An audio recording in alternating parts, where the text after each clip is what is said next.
नमस्कार दोस्तों, मैं हूं पुलकित मोहन सिंगला। स्वागत है आपका हमारे चैनल में। दोस्तों, आज हम इस विषय में बात करेंगे कि जब भी मुसीबत में हो ईश्वर को पुकारो।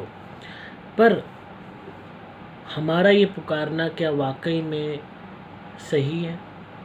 क्या हमारे को इस बात की तसल्ली है कि हम इस लायक हैं कि ईश्वर को पुकारने पे ईश्वर हमारे लिए आए?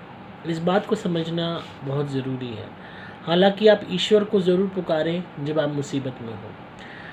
हर इंसान कहीं ना कहीं जीवन में किसी न किसी परिस्थितियों में मुसीबतों में फंस जाता है। पहले घर वालों को पुकारता है, सगे संबंधियों को पुकारता है, दोस्तों को, रिश्तेदारों को पुकारता है, जानकारों को पुकारता है, मोहल्ले वालों को पुकारता है। जो भी उस परेशानी से संबंधित लोग होते हैं या उन पर उस परेशानी से निकलने के लिए अपने संबंधियों की मदद लेने का प्रयास करता है। अंत में आके भगवान को पुकारता है। जब पूरी तरीके से वो हताश हो जाता है, निराश हो जाता है, उसको लगता है अब कुछ नहीं हो सकता, तब वो भगवान को पुकारता है। चाहे बीमारी की बात हो, चाहे कोई ज़मीनी विवाद हो, चाहे घर की परेशानी हो, चाहे कोई झगड़ा हो, चाहे कुछ भी हो। पर अंत में जब ईश्वर को पुकारा जाता है, वो इसलिए पुकारा जाता है क्योंकि बहुत लोगों को इस बात का शक कहीं ना कहीं उनके अंतर्मन में होता है कि ईश्वर नहीं आएंगे। ऐसा उन्हें क्यों होता है शक? ऐसा इसलिए शक होता है, ये शक है जिसको वो ज़ाहिर भी नहीं किसी से करते, पर अंतर्मन में उनके ये शक चलता रहता है। और वो इसलिए चलता है क्योंकि वो जानते हैं कि उनके किए हुए कर्म ऐसे नहीं हैं कि वो ईश्वर की मदद के लायक बने।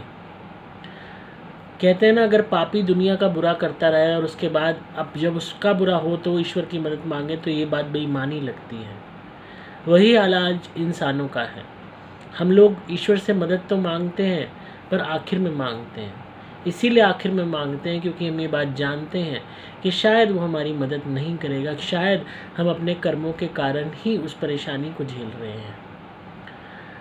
कभी कभी हम ईश्वर से ये प्रार्थना भी करते हैं कि जो हमने गलतियाँ करी हैं उसके लिए हमें माफ़ कर दे और इस बार हमें बचा ले, इस बार हमारी मदद कर दे। कभी ना कभी वो बात सुन भी ली जाती है।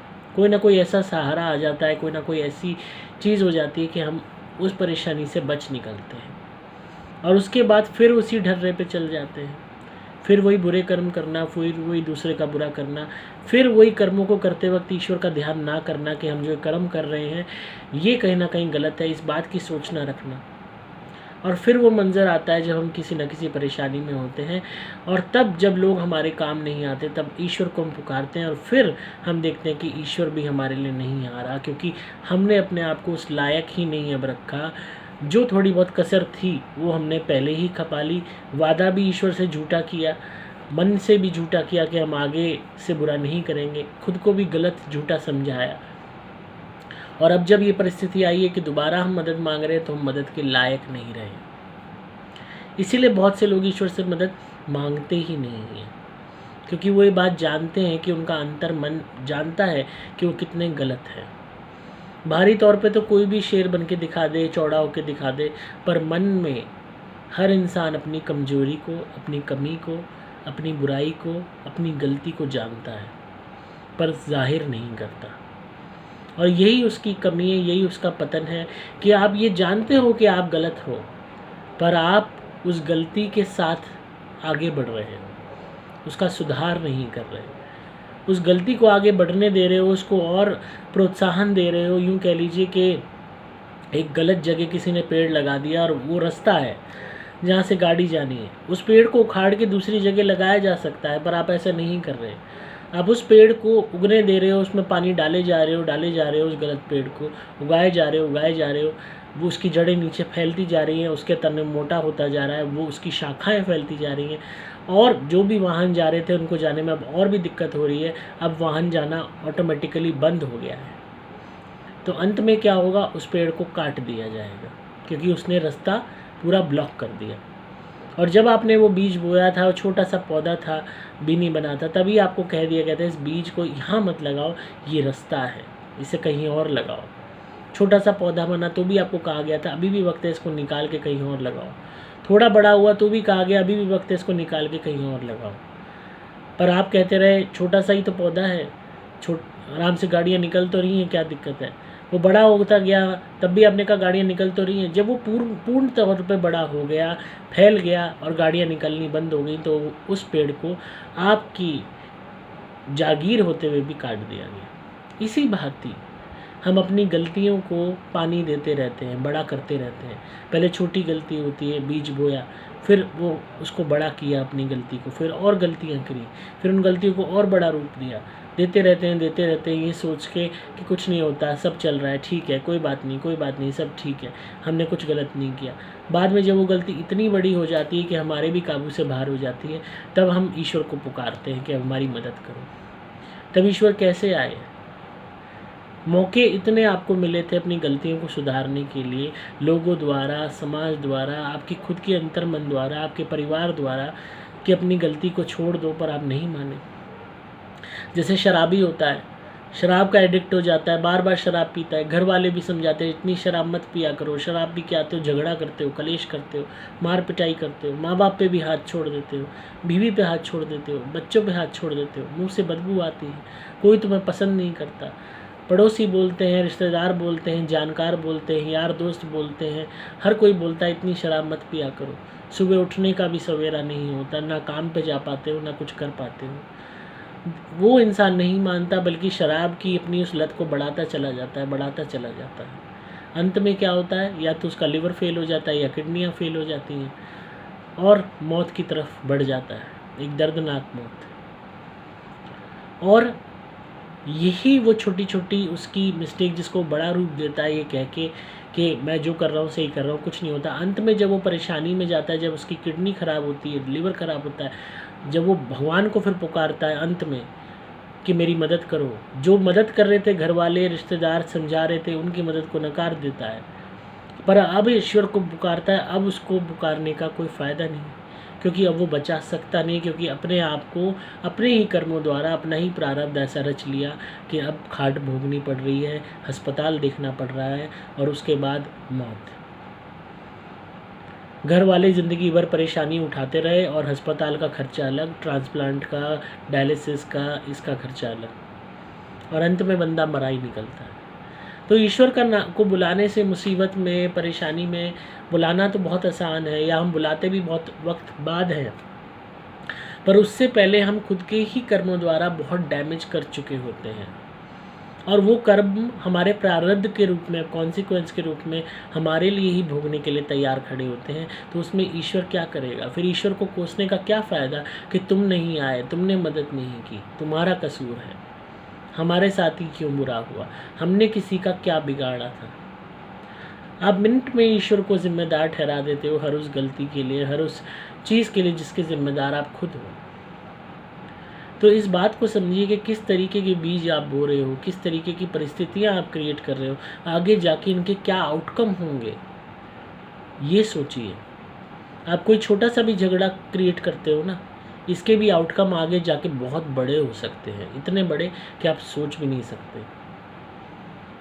लोग अपने हर एक्ट को नहीं जज करते, हर चीज़ को इजीली लेते हैं, लाइटली लेते हैं। छोटा सा शब्द, छोटी सी गाली, छोटा सा झगड़ा कहाँ से कहाँ पहुँच जाएगा आपको नहीं पता। छोटा सा हेरा फेरी, छोटा सा झूठ, छोटी सी चोरी, छोटा सा घपला, हर चीज़ क्या मोड़ ले लेगी आपको नहीं पता।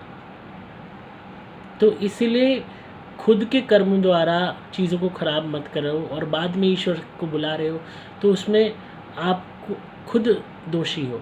अब जैसे कई डॉक्टर होते हैं, एक मैंने किसी को जानकार का देखा, उसने क्या किया, कोई अपने दांत साफ़ कराने आया, उसके दांत पूरे ख़राब कर दिए, घिस घिस के इतने ख़राब कर दिए कि वो ठीक नहीं हो सकते। तो वो इंसान लड़ने लगा, मेरे दांत कैसे ख़राब कर दिए तुमने। तो अब उसमें भगवान क्या आएगा बचाने, जब खुद के कर्मों से आपने किसी के दांत बिल्कुल ख़राब कर दिए, कहीं पे बर मार दिया जानबूझ के, कहीं पे कैसे कैविटी कर दी ताकि पेशेंट दोबारा आए कि इसको तो पता ही नहीं है कि दांत का रोग क्या होता है। उसने कहीं और दिखाया, देखा पहले दांत ठीक था, अब बर मार रखा है, सारे दांत घिस के ख़राब कर रखे हैं। अब कर्म आपने किया तो इसमें भगवान कहाँ से बचाएगा। कुछ लोग होते हैं किसी के भी जाके घर जाके कहीं जाके झगड़ा क्रिएट कर देते हैं, लड़ाई झगड़ा करने लग जाते हैं, गाली गलौज करने लगते हैं, तेज तेज बोलने लगते हैं। जब सामने वाला भी भारी पड़ता है और झगड़ा बढ़ जाता है, फिर उसके बाद बात बिगड़ जाती है ज़्यादा, तो फिर भगवान को बुलाते हैं, तब अपने भागते डोलते हैं, बचते डोलते हैं। पहले खुद इनिशिएट किया झगड़ा। तो हर बंदा आज ये नहीं देखना चाहता कि क्या कर्म आप कर रहे हो, इन कर्मों के अंजाम क्या होंगे। और जब सब कुछ भुगत लेता है, सबको अनसुना कर देता है, बड़े समझा रहे नहीं मानता, कोई भी आपके हित के लिए समझा रहा नहीं मानता, वो भाषण लगता है। अक्सर जब मैं आपको किसी चीज़ के लिए समझाता हूँ, बहुत लोग कहते हैं कि भाषण है, ज्ञान चेप रहे हो। ये ज्ञान आपके ही जीवन को बेहतर बनाने के काम आएगा। अगर आप अज्ञानी हो, अगर आप पापी हो, अगर आपको ये लेक्चर लगता है, अगर आपको ये बकवास लगती है, तो भगवान ही आपका मालिक है। भगवान ही देखेगा पता नहीं क्या होगा आपकी। अगर अंदर इतनी बुद्धि नहीं है कि आप सत्य और असत्य में समझ सको, इस बात को समझ सको कि ज़िंदगी को कैसे बेहतर बनाना है। बहुत लोगों को ये चीज़ें लेक्चर लगती है, पर वो जब अपनी पूरी ज़िंदगी में धक्के खा खा के अधेड़ उम्र पार कर लेते हैं, बुढ़ापे की तरफ बढ़ रहे होते हैं, तो इतनी मार उन्हें लग चुकी होती है समाज से, लोगों से, उन्हीं यार दोस्तों से जिनके साथ बैठ के वो खिल्ली उड़ाते थे, इस को लेक्चर और मजाक और ज्ञान चेपना बोलते थे, वही फिर बड़े बड़े सत्संगों में धक्के खाते फिरते हैं ये सोच के कि शायद अब हमारे दिन बदल जाएंगे। फिर उनको चेता आता है जब वो सब कुछ बिगाड़ चुके होते हैं, सब कुछ बर्बाद कर चुके होते हैं। उससे पहले उन्हें लगता है ज्ञान चेपने वाली बात है। तब भगवान की शरण में जाने को होते हैं जब दुनिया भर के कुकर्म कर चुके होते हैं, दुनिया से झगड़ चुके होते हैं, दुनिया से गाली गलौज कर चुके होते हैं, दुनिया से रिलेशन ख़राब कर चुके होते हैं, दुनिया भर की दुश्मनियाँ पैदा कर चुके होते हैं, दुनिया भर के शत्रु पैदा कर चुके होते हैं, जीवन में परेशानी पैदा कर ली होती है। बैठे बिठाए अपने जीवन को जब नर्क बना लेते हैं, अब तुम किसी पे पत्थर मारोगे तो सामने वाला भी उसको कब तक बॉल बना के खेलेगा, एक ना एक दिन वो भी पलट के मारेगा। तो कोई भी बंदा कॉन्सिक्वेंसेस नहीं समझता अपने एक्ट के। हर बंदा शेर बन जाता है सोच के कि उसका कुछ होएगा नहीं, उसका कोई कुछ बिगाड़ नहीं सकता। पर जब फिर बात आ जाती है उन पे तो फिर उसके बाद घबराते हैं, फिर भगवान को पुकारते हैं।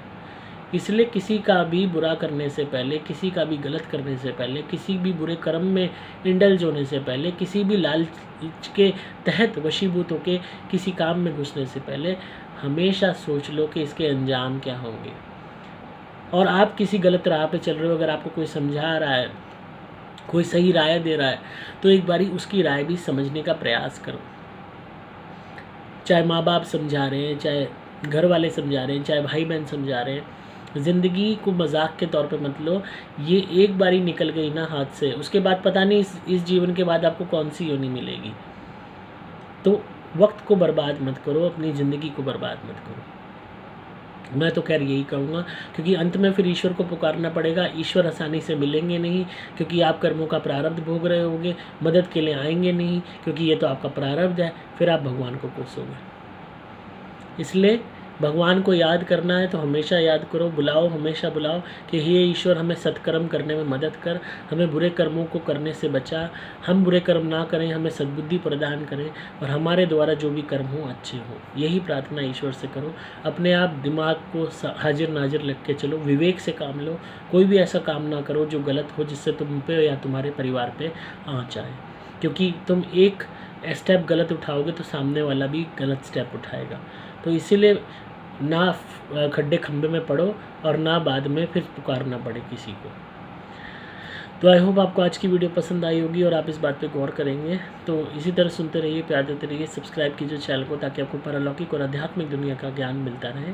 अगर आप किसी भी नेगेटिविटी से परेशान है, कोई भी भूत-प्रेत व्याधा है, तो आप मेरी धुनी मंगवाइए, घर में जलाइए, आपको रिजल्ट्स मिलेंगे अच्छे। आप मेरे द्वारा विमंत्रित कवच या लॉकेट भी धारण कर सकते हैं अपनी रक्षा के लिए। आपको सिंपली मोबाइल नंबर 8130331007 पर व्हाट्सएप मैसेज या कॉल करना होगा। डिस्क्रिप्शन में आपको डिटेल्स मिल जाएंगी। मैं हूँ आपका दोस्त पुलकित मोहन सिंगला।